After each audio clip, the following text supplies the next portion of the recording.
Welcome to Australian Hunger. I'm your host Ben. On today's show, I've got an interview with the Eternal. Released their 6th album last year, and they're on tour over the next couple of weeks. So that interview a little bit, but before then, went to Progfest. So it's a week and a half ago now, since I haven't put out an episode in about a week and a half. But a couple of thoughts I had about that before I get to the interview. So, a really cool event. Progfest is a really cool series of bands from the kind of heavy prog universe, and I think they all basically did a really, really good job. A few of the bands I interviewed, Bear the Mammoth, Khan, Open Machine, really, really enjoyable bands. Chaos Divine, they were really good. Makes me look forward to their new album, and I'm probably going to interview them. Let's see how we go. And yeah, a bunch of other really cool bands. A couple of thoughts though. Obviously good. Progressive stuff, heavy stuff, enjoyable. Actually, one other thought though, before I sort of get into some of my little nitpicking criticisms. The Croxton Band Room, really great place. There's a kind of wide disparity between the main stage and the small stage, which I think it's a little bit better if there's more parity, but I think they both kind of went pretty well. Particularly the main stage is just a really great way to watch a band play live. It's just a nice big air-conditioned room, and it's just set up for a really great experience. So a couple of them, just my thoughts about how I think it could be better in future. And I don't think some of these are perhaps just me. Some of these are perhaps things that aren't going to change, but that's fair enough. So first up, the bands which I thought did really well in general were the bands which are a bit different. And two kind of reasons sort of support that. Bands which distinguish themselves are obviously going to stay in your memory. That's one thing. But also I thought that some of the bands which distinguish themselves, like Khan, didn't have the same sound. And I say that specifically because I think that same sound... I don't know whether it was just the fact that the earplugs that I was wearing weren't the best sound designed, but I felt that I think the music has a little bit of problems when it's mixed in a certain way live. So a lot of the bands, and I'm going to get into this kind of criticism in a sec, a lot of the bands had a sound where it's that heavy bass, the kind of polyrhythmic drumming, and these kind of light, progressive, a little bit techie guitars. And that's fine. Fine sound, good bands. A lot of the bands I like play there. A lot of the bands I play there I liked. But when you're doing that live, if the bass and drums are too loud, then they're going to very easily overwhelm but sometimes they can overwhelm the vocals, but in particular guitar work. And that was something which I was a little bit disappointed by, that I often felt that the guitars, sometimes the vocals a little bit, were overwhelmed by incredibly sort of aggressive drums and bass. And I think if you sort of mix those a little bit sort of in parity, I think it's a general issue in metal especially, is that bass sometimes, but the drums a lot of the time can often be quite overwhelming, just incredibly loud. And I'm sure that makes for a really great experience, that kind of pulsating, especially the bass, the kick drum, kind of pulsing through your body as the gig's going along. But it can be problematic if you're kind of going there from an audio perspective. So that. But also, that kind of leads into my second kind of nitpicky criticism. So a bunch of the bands had a fairly similar sound. And that's not necessarily an issue. You're going to a festival, it's more than likely that there's going to be a similar kind of concept or theme or sound for a bunch of the bands. But prog is such a wide kind of there's so much you can have with prog, so many different kinds of sounds, so many different kinds of bands. And I felt like a lot of maybe it's an issue with prog in general, this current heavy prog scene, but I felt like a lot of the bands had a very similar sound. They, as I was sort of describing before, kind of have these kind of polyrhythmic, slightly gent influenced guitar, bass, like a sort of heavy bass, these sort of clean vocals. I'm not describing it very well because I'm not a very good describer of music, despite the fact that this is my fucking hobby. But whatever, that's a different issue for a different day. Opus of Machines, Sky Harbor, Circles. That I'm trying to illustrate that kind of sound. This kind of it's got a very like heavy sort of a thrust to it, but like this sort of light, almost delicate touch in the guitar work. So the light and shade very much, but it's a very specific sound, and I'm not sure I quite capture it. Like bands like a band like Chaos Divine kind of has, you know, a sound which could be compared to that, but it's not quite the same. So a lot of bands I felt had that sort of similar sound. And as I mentioned, like maybe it's just an issue in the fact that that's where the prog world is at the moment, but like for a festival called Progfest, like I think it'd be a much better experience, and perhaps wouldn't get as tended as well. But you know, I'm just here to have my opinion. If it had kind of a wider variety of acts, I didn't necessarily like Toe Hider, but you know, Toe Hider is something which is different. Agony, something that's very different. Khan, I've signed that specifically as something that's different. They could have like a greater variety of stuff that's going on. That'd be really cool. And if one particular band has too much bass and drums, then, you know, it's something that which you kind of just go like, oh, that was the sound, whatever. It's not kind of like a theme throughout the night. So I don't know, that's my kind of thoughts on it. But overall, it was a really, really enjoyable night. Really, really enjoyable night. So I interviewed Mark Kelson from The Eternal, a band which I think like is gothic, is doomy and proggy, and has been sort of various iterations of those. All those elements have coalesced into a really cohesive whole for this new album, Waiting for the Endless Dawn, which they released last year. So they're going to be actually touring Australia. Can't wait till they're playing in Melbourne. So they're going to be playing February 8th at the Factory Theatre in Sydney, February 9th the Transit Bar in Canberra, February 16th the Evelyn Hotel in Melbourne, and later in the year, April 6th, Enigma Bar in Adelaide. So I played a couple of tracks in the album. The first one is Don't Believe Anymore, which is cover on an Icehouse track. And then the track at the end is Rise from Agony. This is Mark Kelson from The Eternal.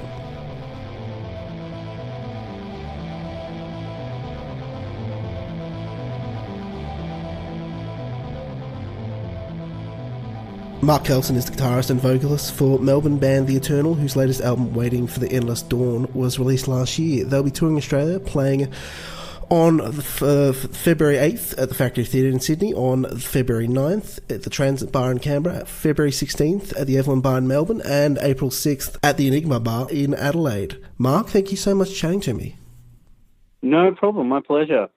Now, for those who aren't familiar with the history of the band, can you just run us through like how the band came about and what you've been up to for the last over 15 years? Yep, we're about in our 16th year at the moment. I don't know how we've lasted this long, but we have.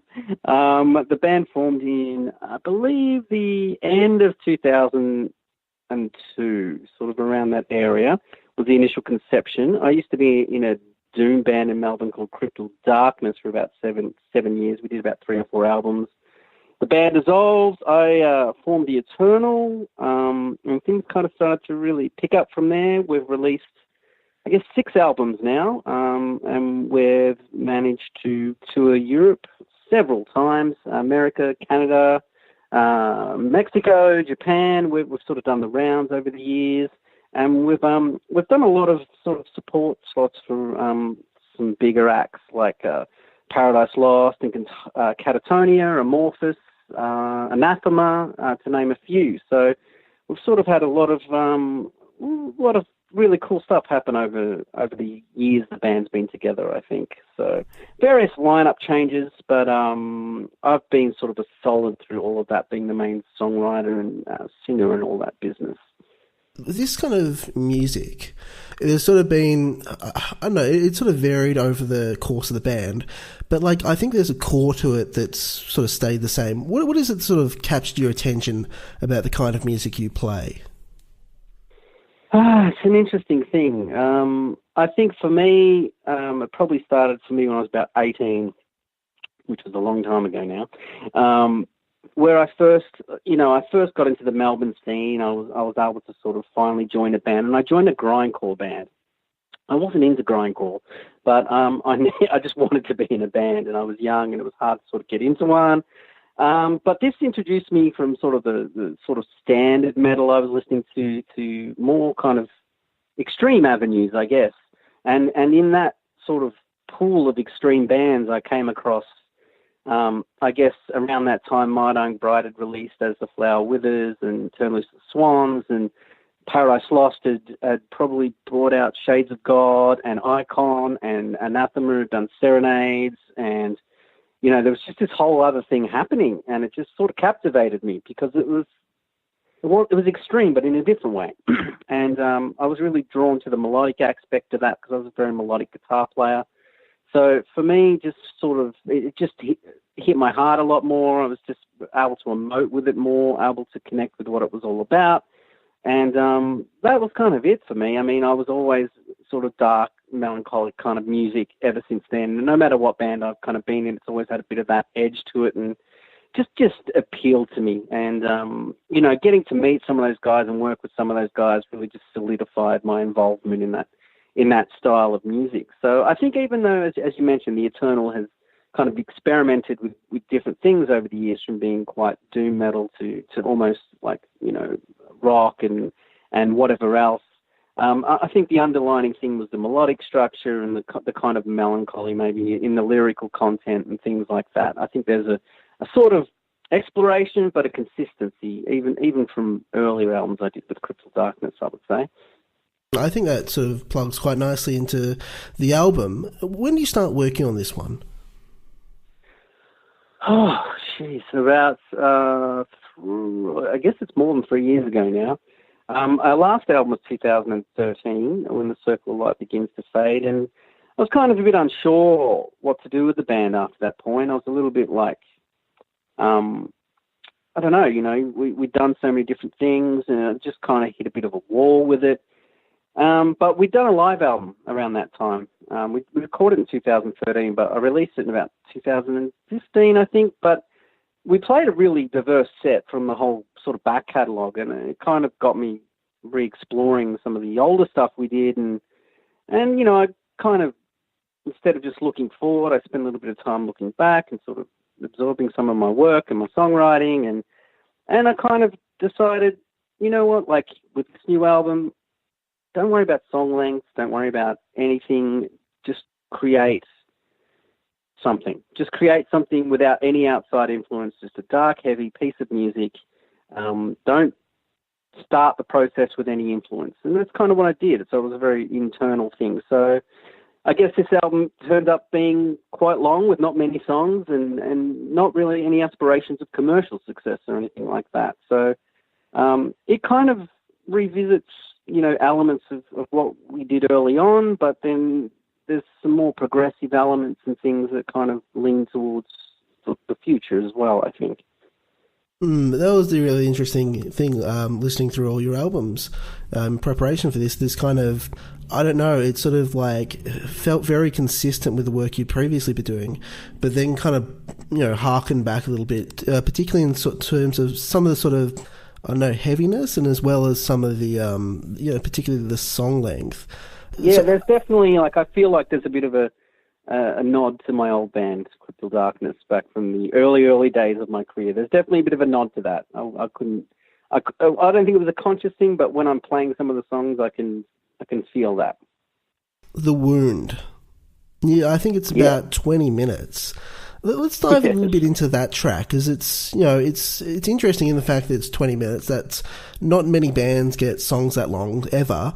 Talk a little bit about how that song came about and, why it is so long. I can't be really sure why it's that long. It was like the idea was I wanted to sort of make a piece we could make a short film for. I wanted to make a pretty bold statement at the start of the record. I think that was the first thing we probably started to put together for the record, with a little bit of the jam. And the jam kind of really encapsulated around the first 6 or 7 minutes of the track to where the vocals come in. We kind of sort of jammed something that sort of had that structure to it. And I don't know, I just had this feeling that I didn't want to rush things, and we definitely didn't, but I wanted to have a sort of cinematic kind of feel to the whole thing. I wanted to let things really resolve and really build. And I don't think it's like a funeral doom band where they play the same note and it hangs for 15 minutes. You know, I think we still have a lot of movement in that 20 minutes. But yeah, it just sort of ended up being around the 20-minute mark. It was just kind of a natural way the piece came out, and I didn't feel like I wanted to cut it down. Like, I didn't feel like I needed to get to the vocals quicker. I felt like it just sort of painted the picture it needed to paint, so it was good. You mentioned a visual accompaniment, a cinematic piece that is sort of taking form in the music video. Talk a little bit about like how that came about and its relation to the music. Well, we got contacted by a guy in Portugal who was like a video clip maker, and he wanted to make a video. We have a guy we work here in Australia with, but this kid wanted to have a go at it, and I was like, well, hey, I've got this song, you know, I've got this idea where we'd like sort of a visual to accompany that, and you know, we came up with a loose narrative, but at the same time, I didn't want to drive it. I kind of wanted to let him just make a film to it, you know, do his thing. Now, obviously, you know, making a 20-minute film for a song and on a small band like us, it's tough to, you know, we have to do it on a budget. You know, we're not a major label band.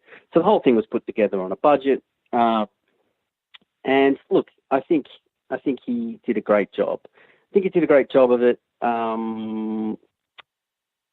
And I think it paints a different picture of the songs than I had in my head when I wrote it, which is what I really like.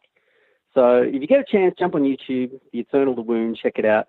But it brought a lot of different visuals to me than what the song was initially probably sort of about. So it kind of, I like that. I like actually working with guys making our videos, and me, like, I used to have a lot of input in it. Now I like to not have much input in it, because I like the interpretation that someone gets of the song without me telling them really what it's about, you know? So it kind of just happened. It took ages. Like, making the record, I fully engineered, mixed, and produced the record at my own studio. So he was making the video for quite a long time. I mean, we were making the album for 2 or 3 years almost. And, you know, we had a new guitarist come in around halfway through the process. And so his video was shaping up as the song was shaping up, essentially. I'd be sending him sort of updates over to Portugal, and finally the final mix. And, you know, a little bit of guidance on the video, but really, what I like about it is it can be interpreted in various different ways. And I interpret differently than the guy who made it. So that's kind of it's an interesting piece, and it was a big thing to get done, and I'm kind of glad we got it done. I'm kind of glad. It was very ambitious of us, I think. Like a 20-minute video, it seems like one of those things that kind of can almost be destined towards sort of development hell. But yeah, it's really interesting. I totally agree with like the fact that you sort of are seeing different things in it, because you're watching it and there's a lot of room for real sort of interpretation about kind of what the piece is actually trying to say.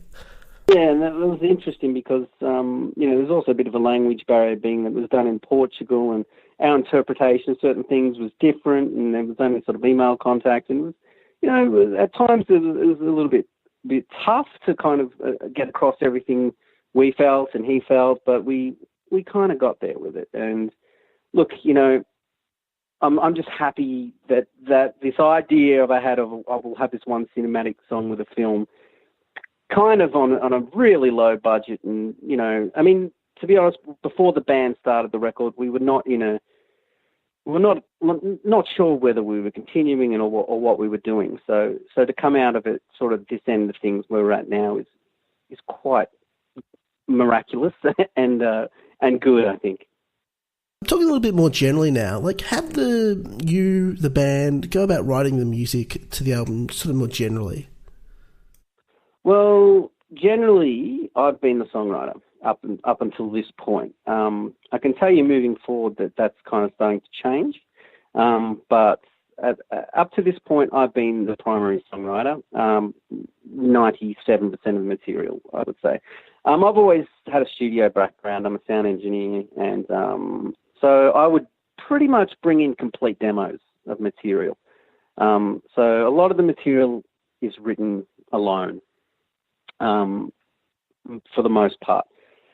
On Waiting for the Endless Dawn, I think a twist in that was that Richie Pope from Dreadnought joined the band as the lead guitarist.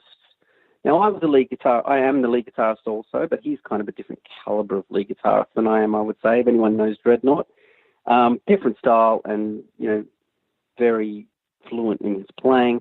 But when he came in, I guess the basic structure of the songs was done, but all the layering and the kind of additional stuff that we put down, we did together. Like, as soon as he joined the band, every studio session became me and him. And for me, that was quite refreshing because it was the first time I got to work in a kind of a team situation when it came to arranging and finalising song stuff. So that's starting to evolve for us now, definitely. Now, what about you sort of specifically? Let's take you kind of as an individual. How do you go about writing, a riff, music, working on a piece? How does that work for you? It's really interesting because I think back at some of our songs that were kind of popular, and I don't actually remember writing them. They just kind of exist. I don't really have it's sort of, I sit down, I play, if something comes, I'll start to, put it down in Pro Tools or something like that. I often, even though I have a nice recording studio, will record things really quickly onto my phone with an acoustic guitar or an electric guitar unplugged and just hum into the phone. And I have a bunch of those type of files because I like the immediacy of that. I don't want to convolute my ideas with production always necessarily immediately because you can get caught up in that and lose the initial idea. So a lot of the time I'll just spit down the idea as quick as I can. But yeah, I would definitely say my studio is definitely a part. Like often when I'm starting to arrange the song, I'm putting down production ideas at the same time. So it's kind of like a very all-inclusive thing. I don't really sit down and write a song with an acoustic guitar start to finish with vocals. I sort of start getting a feel for the riff or the melody or whatever it is, and then I'll get that down quickly, but then I'll start to even build production ideas on my actual demos as well. So it's sort of, I guess you could say I do use my technology as a songwriting tool as well. What about the lyrics? Where do they come into the process? So even though lyrics are an important part of what we do, I don't generally write them first. I generally write the music first. I'll generally start humming in melodies. We're actually writing some new material now, and I've found during the demo process, I'll just spit down a verse, as a rough thing, or I'll scribble down a verse. So sort of I start to get little sketches of what the songs are about, but I generally have to be fairly emotionally turned on to get the lyrics happening. And I find that I need to sort of get a feeling of what the music sounds like before I write the lyrics for it. So I want to get a feeling for the mood before. So the mood needs to fit my mood to get the lyrics down, if you know what I mean. So it's kind of like a relationship, but I definitely, it's music and vocals and lyrics second for the most part. You mentioned, I think this is probably the right word, the word melancholy up the top of the interview, and I think that sort of captures a lot of the kind of feeling of the lyrics. Is that something you kind of draw from your own personal experiences, like things that you are imbibing, media or anything like that? How does the kind of inspiration for them come about? I mean, look, most of our stuff is introspective, and it's written from my own personal, life experiences. We don't really write about external, I think we have one or two songs that touches on social issues or political issues, maybe around the Kartika record, around our third record. I sort of dabbled in that area. But really, the lyrics for me are kind of a therapeutic type thing, and I would say for the most part, I'm coming from my own internal life struggles, battles, feelings, ups and downs. I think anyone that plays sort of darker kind of music is relatively introspective. We're not singing about wizards and dragons and stuff like that. It's all very much for me, the Eternal is therapy. If I had to whenever I listen to the album Circle of Light, for example, I'd gone through some pretty hectic life things at that point, and I find that like really lights up some feelings in me when I hear that album, because I find the lyrics are just the most personal I've probably written. So it's definitely close to home life experience type of stuff. A lot of the bands I talk to, I think they mention the sort of therapeutic aspect of either playing music, writing music, putting the lyrics to it. Like, how does that function kind of in that way? Like, what is it about, expressing those things that kind of, I know in some ways, feels therapeutic? I think, as a guy, for example, growing up, I'm 42 years old now.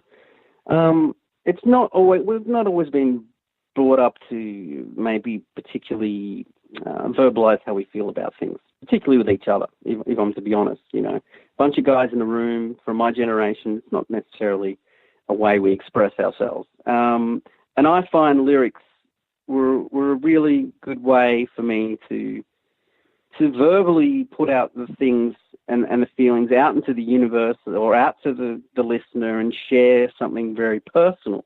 And I felt it was an avenue that I felt really comfortable kind of being able to do that.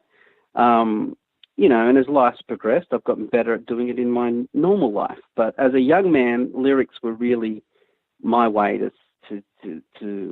reach out to people and share what I was feeling about things in my life, where maybe I couldn't verbalize it as well in day-to-day conversations. So that's where it kind of becomes a bit therapeutic, I think, where you can kind of just purge yourself a little bit. One of the songs on the album, I think, is a cover song of an Ice House song, Don't Believe Anymore. Why don't you pick that particular song to cover? I just love that song. Ice House was huge when I was in about grade 5 or 6. Man of Colours had come out. It was everywhere. And I'd always just had this attachment to my childhood and Ice House. And as I explored it left me, but when I was probably in my early 20s, I started exploring the back catalogue of Ice House, beyond those kind of hits that everyone knows with Ivory, Mullet, and whatever else. There's actually, if you think about Great Southern Land, it's an extremely dark song. It's an extremely dark song.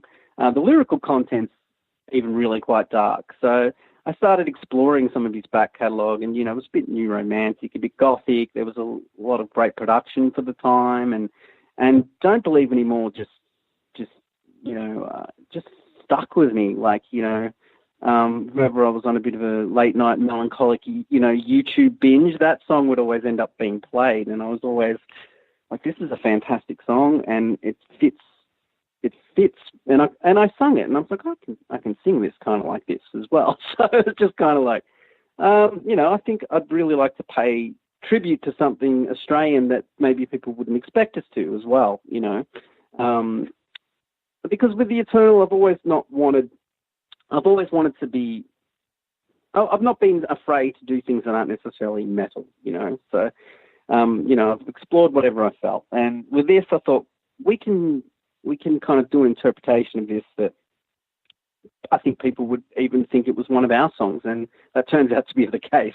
Many people haven't even realised it's a cover. So, yeah, it's a tribute to kind of my childhood, I guess, and also that, Australians have been making really sort of dark and emotive music for a long time, if you look behind the pop hits, I guess.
counted on this. Guess that's the way that it goes. You used to be someone I knew, somebody I could understand, but now I don't know what to do, and I don't know who you are. All those things I hear you say, you talk that way, you're a stranger, and I don't know where to begin, don't wanna hear it again. I don't believe anymore. This is all that I know I've heard it before. I don't believe anymore.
ask you a couple of questions about some of the personnel involved in the record.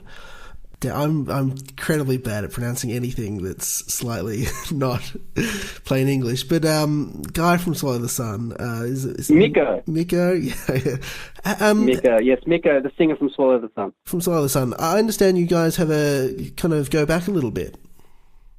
Yes, so obviously Swallow the Sun have a new album right now, which is number one in Finland today, I believe. So amazing band, and they've just grown phenomenally. Juha, the guitarist, is just, one of the best, in my opinion.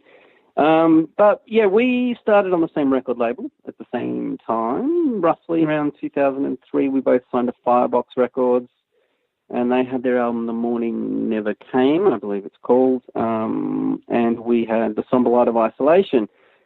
So we toured there in 2004 in Finland, and we played with them, and we met those guys, and, we were kind of both young bands at the time, and obviously they have skyrocketed. They're on Century Media. They're hugely successful and well-deserved. And I don't know, the relationship between us just kind of continued, and we toured Finland a couple more times, and, I spent a lot of time in Jyväskylä, where they live, and, I'd sort of become quite affiliated with the Finns. I guess you could say I would spend a bit of time there after tours a lot, and sort of made a lot of friends with a lot of the guys in the Finnish bands, and, I guess they do melancholic music as well. And, I'd stayed, with Miko at Miko's house many times and whatever, and just with this record, with that song, look, I just want to do something that people wouldn't expect. Once again, the Ice House song was maybe one thing, and maybe, the death vocals, considering we hadn't had that kind of sound in our music for a while, was something else. And I just wanted to sort of, that's not my strongest thing, death vocals. It's not what I'm great at. I'm a better singer than I am at that kind of stuff. So if we were going to do it, I wanted one of the people that I thought was the best.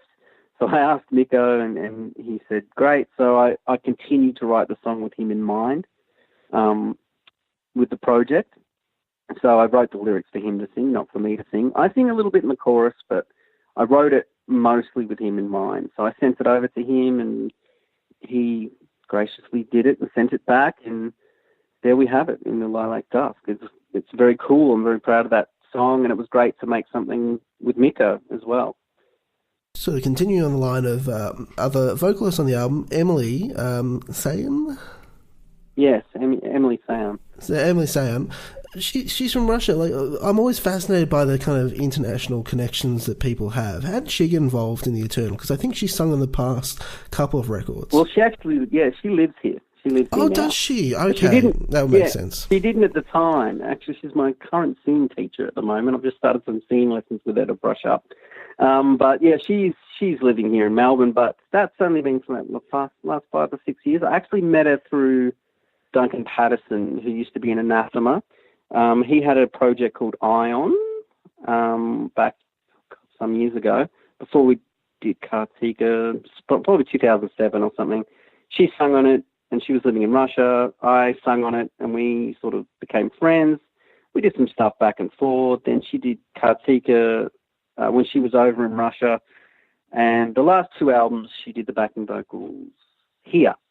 So our voices just sound, and I've done an acoustic show with her here as well. So our voices just work really well together, and I just like the texture of someone else's voice. And she's also a good editor for my vocals because she knows my voice really well. So she actually stops me from re-recording things if the feeling is right as well. So I remember on the last record, I demoed all the vocals, and they were really raw, emotionally and performance-wise, and she would not let me re-record them. She said, give them to me, I'm going to, love them a bit, but, we need to keep these because they're the best feeling and all that kind of stuff. So it's been an ongoing thing with Emily for, I guess, 10 or so years.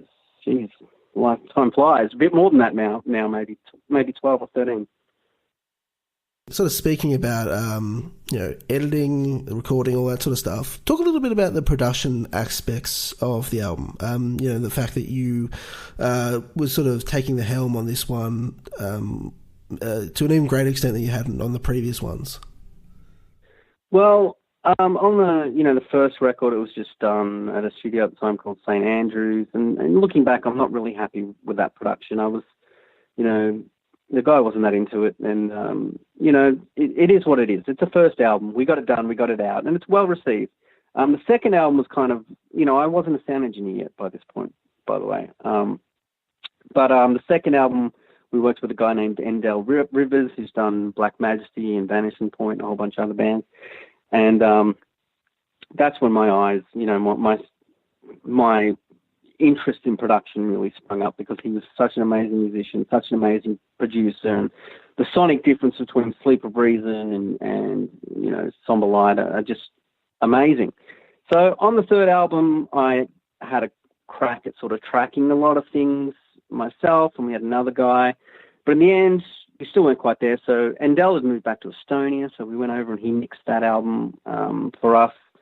And around the fourth album, we thought we'd try and up the game, and we actually listed Jeff Martin. He was in the Tea Party for Under a New Sun.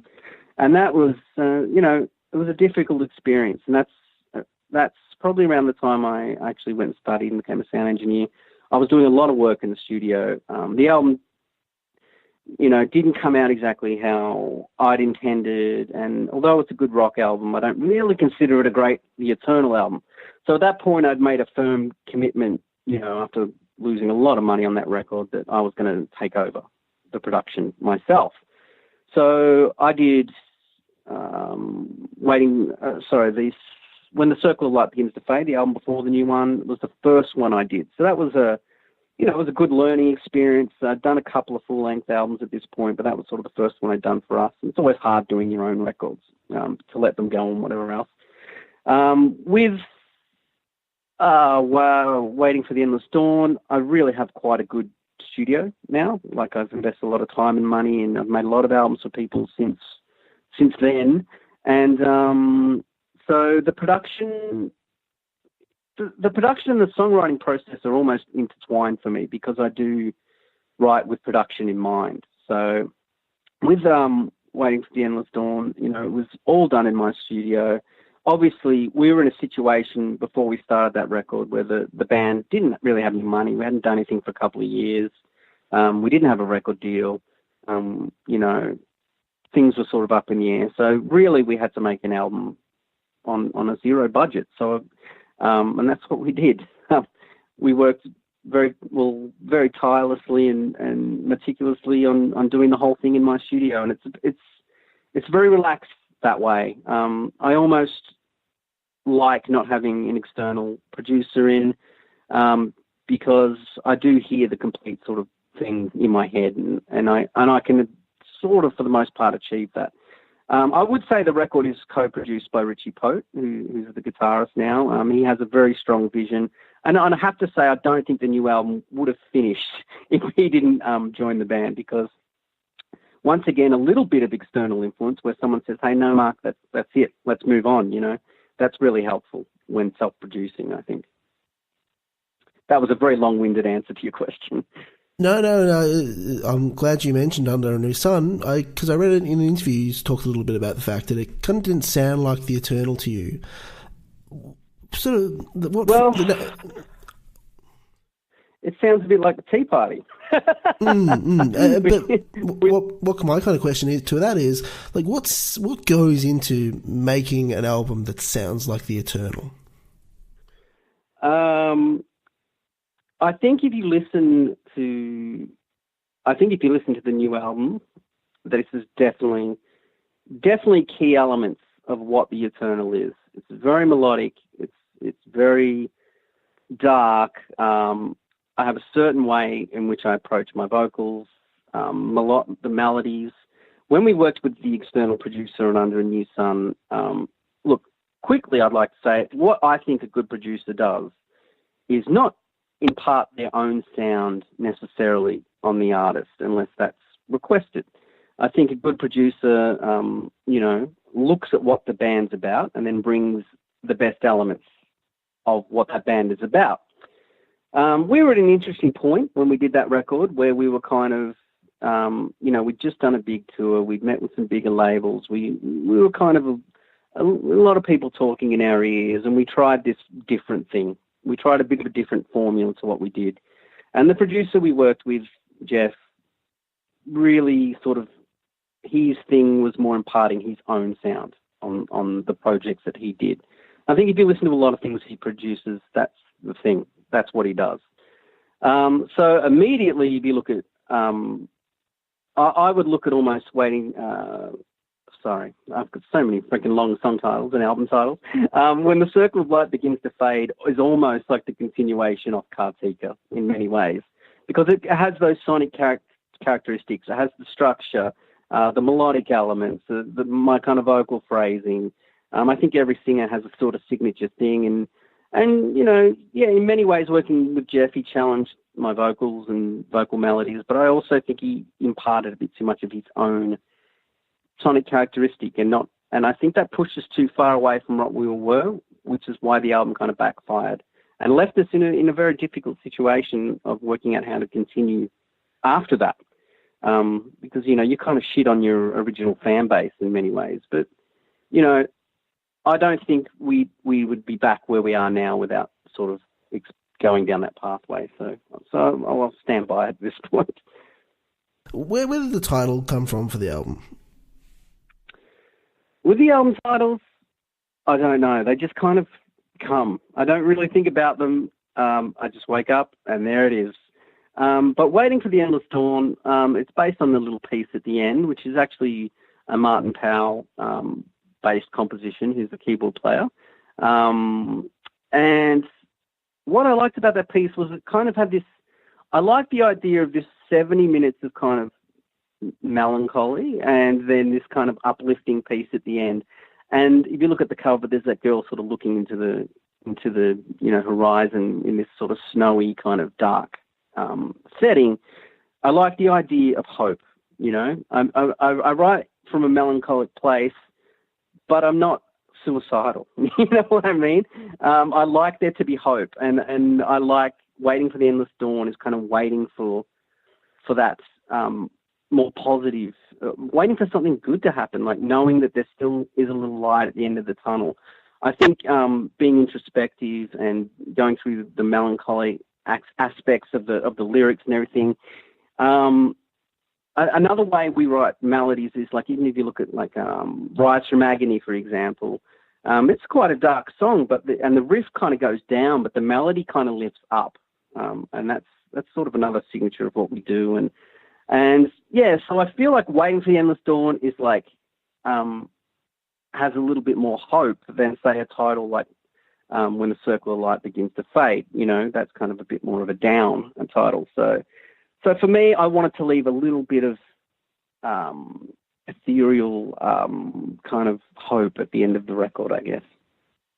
And for the artwork, who did you get to do that, and what was their brief? We found that completed. I think I was looking at dark art or something, and you know, some photo website, and I might have typed in Endless Dawn or something like that because I already had the album title, and I saw this picture, and I was like, wow. So I tracked down the guy who did the picture, and you know, he didn't get back to me at first, and then I sort of said, look, man, I'd really like to get this artwork. Your artwork's stunning. And he actually just goes, yeah, cool, use it, don't worry about it. And I'm like, no, I want to buy it from you. Like, I want to pay for it, man. I want to give you some money for this. And so his name is Byron, and he's an American guy. I don't know a great deal about him. There wasn't a huge amount of contact. He just said, all right, well, whatever you want to pay. And, you know, he was just a hobbyist photographer, I think. So, you know, I offered him some money. I made the payment. He gave me all the high-res files, and that was kind of the last bit of contact we had. It was really brief, and it was just a bit of a fluke that artwork just, I think, suits the title so well. That's very, very interesting. Moving on to not done from scratch. Not done from scratch. Moving on to the live shows that you got coming up.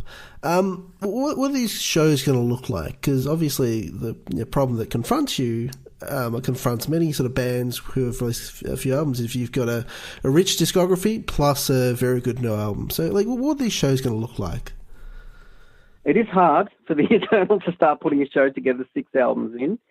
We're doing around a 90-minute set on the headlining shows, which, you know, we're not young, so it's a bit trying to do these 90-minute sets, I have to say, particularly as we haven't played live much in the last couple of years.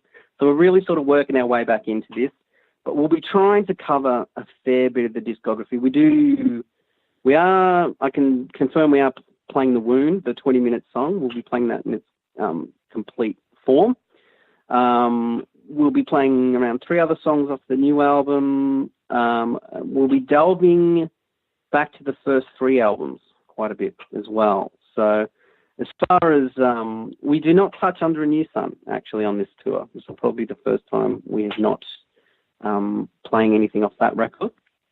It just didn't feel... I wanted a really cohesive kind of set, so I wanted sort of the material that really sort of flowed into each other. We did initially have a few in the list, but when you're trying to sort of, as you said, refine a set of material, and some of our songs are quite long, it was really tough to get it down to 10 that really made it feel like a show and not just us playing different songs as well. So, you know, of course we delve into a couple of our more well-known songs, but we also delve into some stuff that's not as obvious, I think, in the set list. So as far as the Melbourne show is concerned at the Evelyn, obviously it's a hometown gig. We have some time to put a bit more production value into that show. So if you are in Melbourne, I would suggest come down and check out that one at the Evelyn. We'll have a bit more of a light show and a bit more time to sort of execute everything as well. So that should be a really good one on the tour. What exactly do you try to do when you play live? Elaborate on that. So, like, when you're playing a show, there's something you're trying to do that you either do well or you do badly. Like, what is it that you're trying to do that makes a show go well? I'm trying to play well. I've really sort of put an emphasis on my vocals lately. I've been really sort of I've been delving into you know, eating habits, health habits, how that affects my singing. I think it would be safe to say that over the duration of our discography, I've become a better vocalist. And I think my vocals live are something that make us a little bit unique. So for this particular round, I've been, you know, delving into having some singing lessons again, trying to get a bit more control over my voice, trying to learn how to look after it a bit better so I can last for longer, you know, periods. I've toured Europe several times where I've blown out my voice really quite quickly. So as a band currently right now, we recently did get a new drummer, Ando McDougall, and he replaced longtime drummer Marty, who just, you know, family issues and whatnot, was not able to continue after. He did play on Waiting for the Endless Dawn, but Ando has stepped in since. So there is this general vibe in the rehearsal room of you know, really delivering something beyond that we've ever delivered before. So that's been a lot of pressure on the 4 of us. We're rehearsing longer. We're breaking things down in a lot more detail. We're really sort of putting a lot more pressure on ourselves to play at a higher standard than probably ever before. So I don't know if that answers your question exactly, but really trying to produce the best performance that we ever have on this current tour, I think. When we've never, like, you know, we're not like a tech fast death metal band. We're progressive in the sense that we have long, drawn-out songs that have a lot of movement. We're progressive in that kind of Pink Floyd-y kind of way. We're not progressive in that modern tech kind of way. So really for us, the difficult thing about playing one of our songs, which I think a lot of people don't realise when they just hear our songs on the surface, is there is a lot of nuance and a lot of melodies and riffs repeat themselves in different forms during the songs, and a lot of the arrangements have a little complex nuances and slight time signatures, but we do it all very subtly.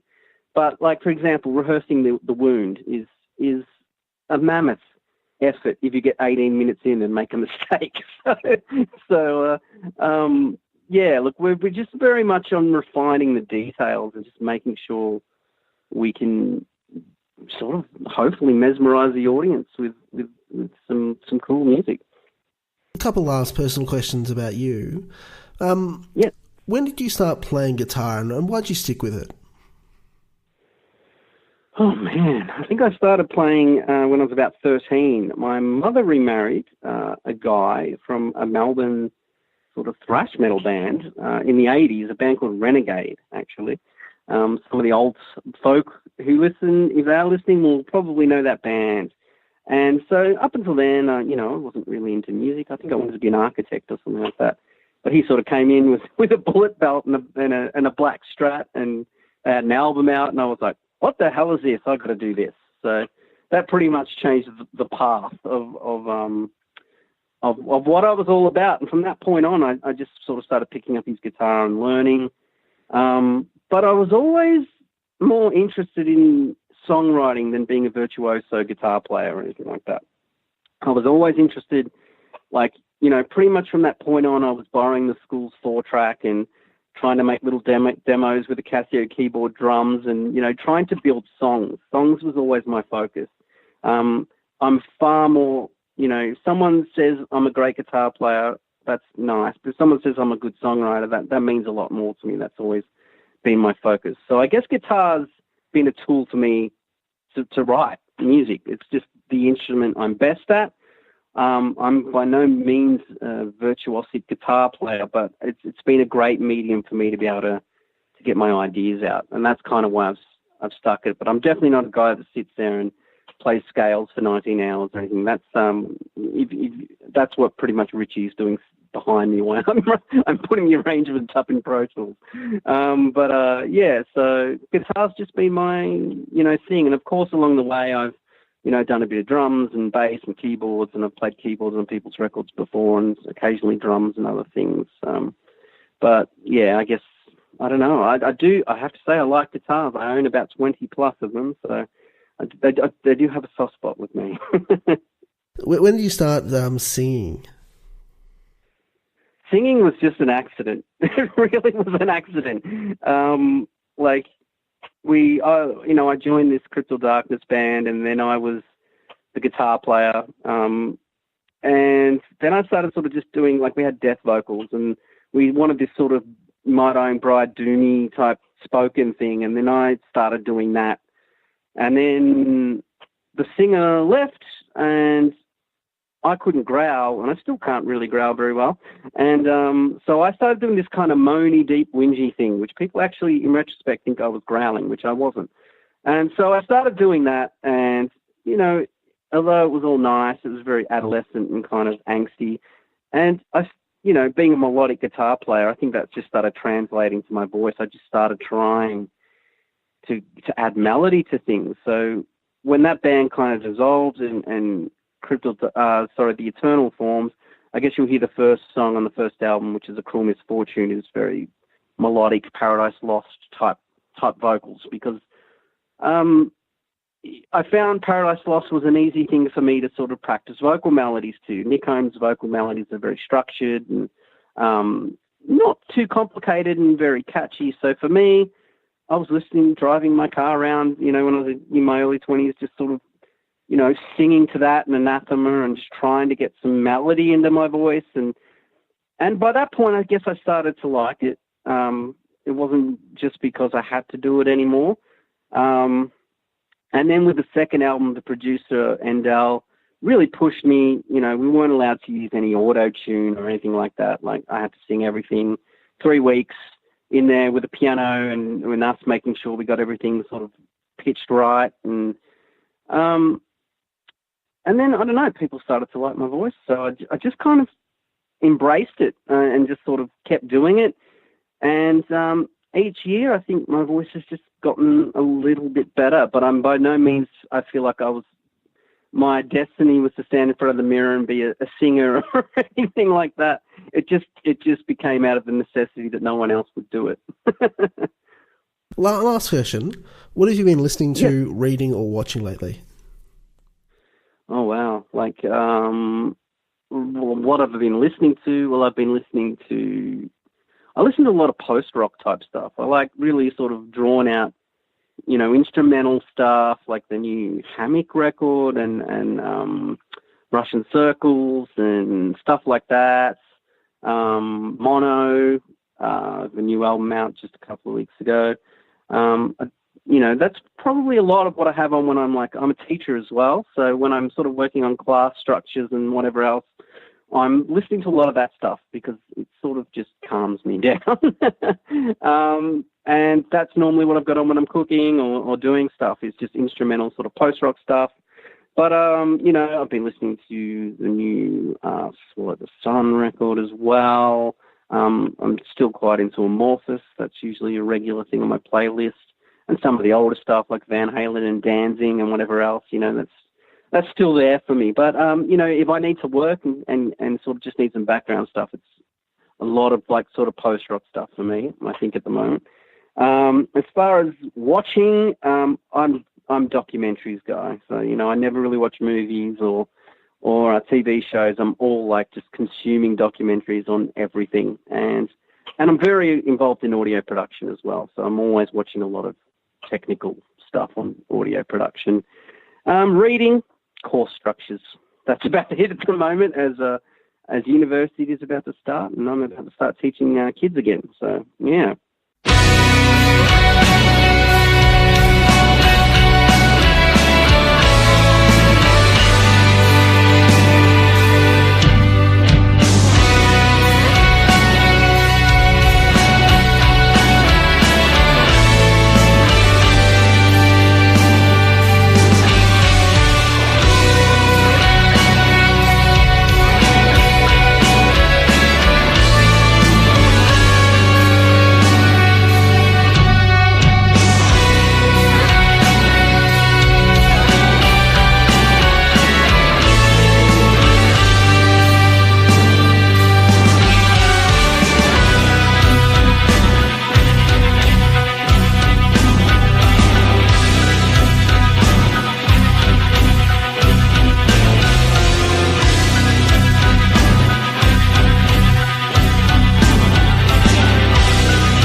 That was Rise from Agony, and before that we heard Don't Believe Anymore, both by The Eternal from their new album Waiting for the Endless Dawn.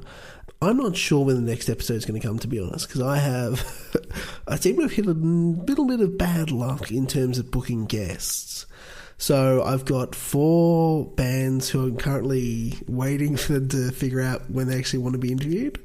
And I've got, I think, 3 or 4 bands who have not replied yet, which is never really a good sign. So who knows what will happen with them.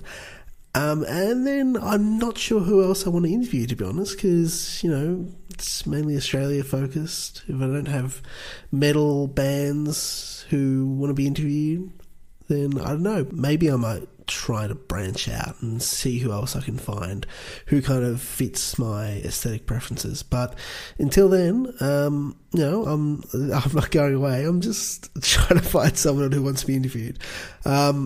I could possibly release the Lords of Chaos rant that I did, and I still have to edit, but I think I actually might save that for later in the month, because Lords of Chaos is being shown again in Australia, this time across the country on February 22nd, so maybe a couple of days before that I might finally get that out in the open. But, if you've got any thoughts, comments, questions, if you're a band who wants to be interviewed, you can tweet at me at AusHunger, that's AUS Hunger, or you can send me an email, australianhunger@gmail.com. Until then, I'm not dead, hopefully. See ya.